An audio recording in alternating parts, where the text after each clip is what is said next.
Hello and welcome to At Home with Dia. Today, I'm stepping outside of my home to visit some stores I normally don't shop at. I'm looking to find some items that I can either use as is or possibly upcycle to introduce a more curated look to my styling. If you're new to my channel, I'm Dia, and I'm passionate about all things home design and decorating.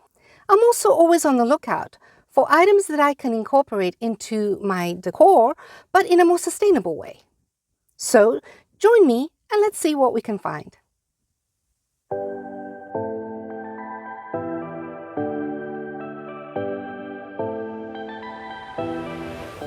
Both stores had an array of items with interesting shapes and a good collection of glassware that you can use in different ways.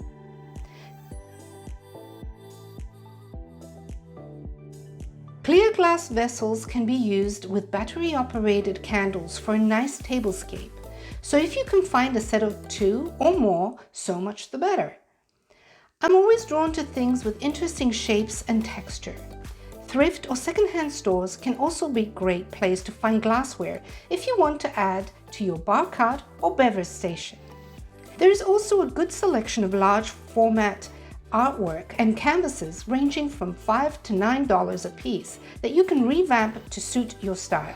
Let me know in the comments below if you'd like me to do a video on how to transform thrifted artwork into more contemporary pieces. There is a good selection of different types of baskets. I like baskets with interesting shapes and details.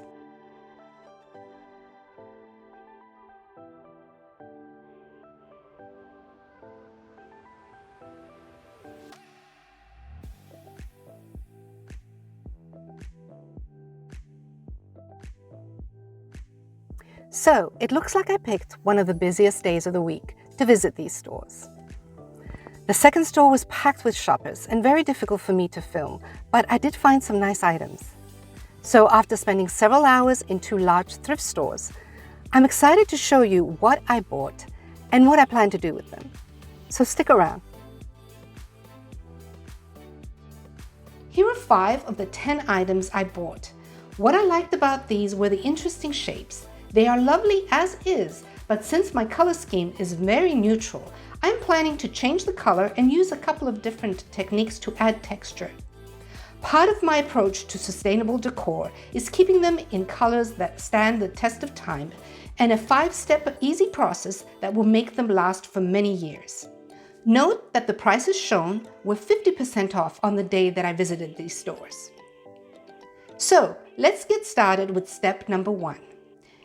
Have you ever wondered how to remove adhesive price stickers or tags without using chemicals? You can use a hairdryer to warm up the adhesive and make it easier to peel off. I used a small plastic scraping tool to lift the edge of the sticky label, but you can use a putty knife or an old gift card. If there is any sticky residue, use some coconut oil. Actually, any kind of oil will work. Rub it in and then wipe it off.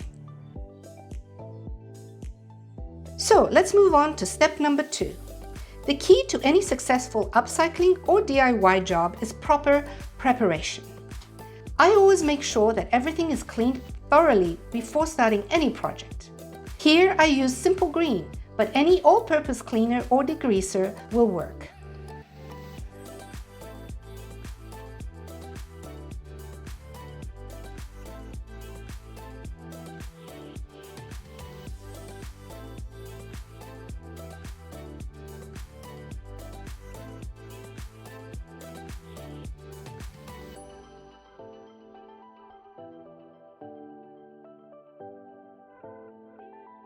I always choose to prime my items to make sure any paint technique I use adheres well and lasts for a very long time.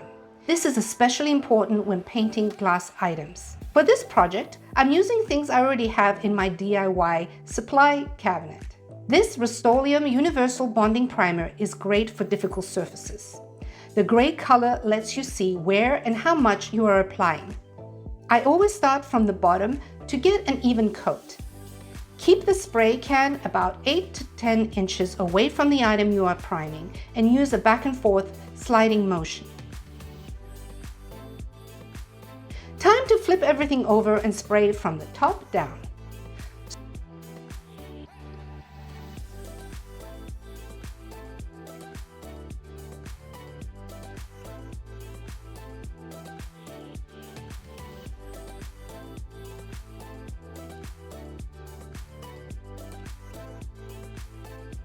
So this is how they look after they've all been primed.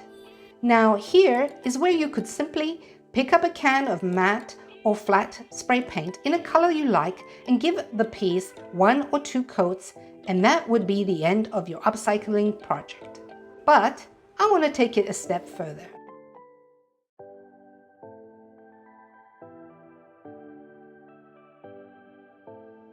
First, I pull out my secret weapon.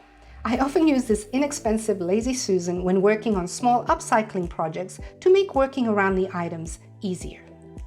Another approach to sustainable decor DIYs is using things you already have. As a designer, I have a collection of paint sample pods or leftover paint that I don't want to go to waste, so I use them for upcycling found objects or breathing new life into old items. If you don't have any paint at home, you can buy small sample pods from your local hardware store or paint store. Or you can pick up craft paint at a local craft store for a few dollars. I often use baking soda to mattify my paint. The more you add, the more texture you can create, and it also makes the paint dry a whole lot faster, so you can knock out a project in one afternoon. For the first coat, apply a thick layer and then even it out. On the tall vase, I applied it in an up and down stroke pattern to create a vertical texture. And on the amphora, I went horizontal. By the way, amphora is Greek for a vase with 2 handles. And that's your Greek lesson for the day. Next, I add the first layer of paint and texture technique to the top side of the platter. I use a damp sea sponge to create a stipple effect that hides brush strokes and gives the piece a more interesting look.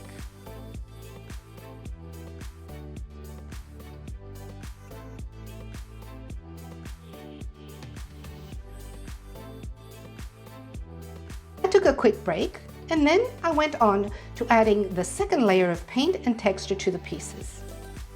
My approach is all about layering in the texture and neutral colors.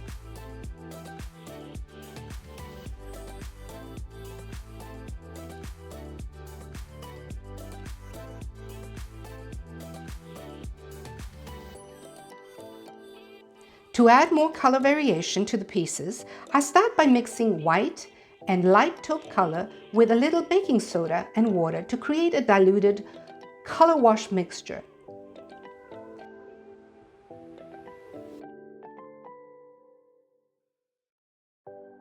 I put a light coat of Sherwin-Williams Snowbound paint color, and while it is still semi-wet, I use the sponge in a stippling motion to add a subtle color wash effect.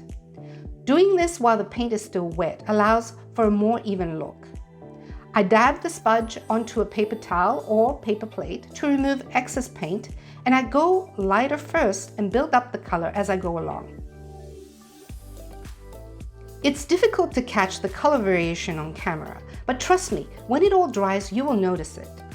I use the same subtle sponge technique on the 2 large vases, but I add a couple of extra colors to the amphora.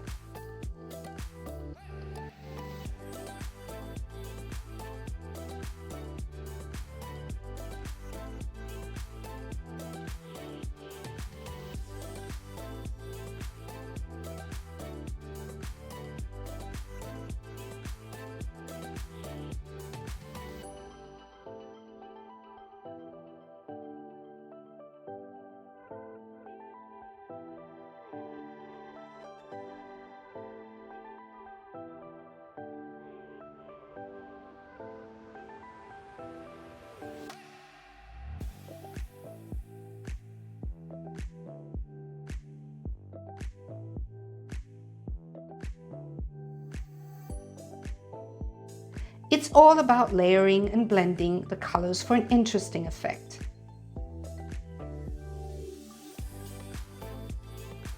On the smaller vessels, I wanted to go dark and use a different technique.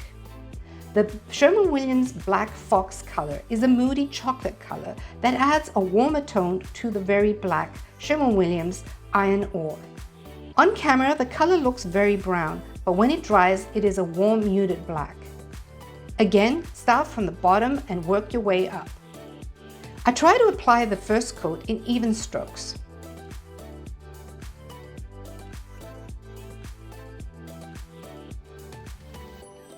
On to the second coat where my secret weapon comes into play.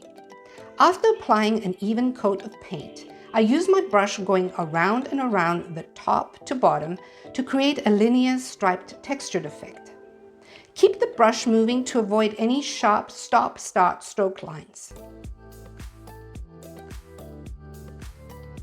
Once everything is dry, I spray them with a coat of matte clear enamel on both sides to protect the finish and make them last for years to come. This is another sustainable approach because you want your decor to stand the test of time, so you don't need to replace them. Wait 30 minutes before flipping them over and applying the clear coat on the other side.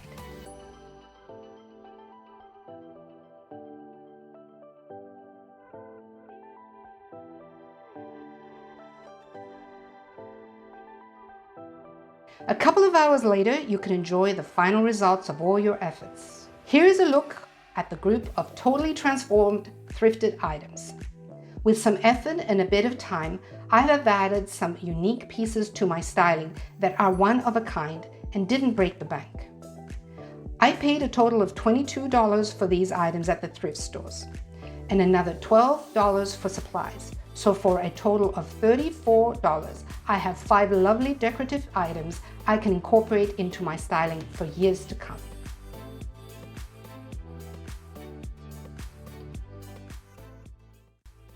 So I hope I've inspired you to look at more sustainable ways to add to your decor by purchasing pre-loved items that you can either DIY or use as is for an interesting addition to your styling.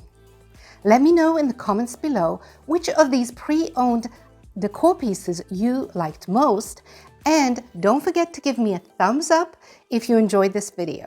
For new tips and ideas, remember to subscribe to my channel. I'll be sharing more DIY tricks, timeless and practical design advice to help you achieve a well-decorated home. See you next time. Bye for now.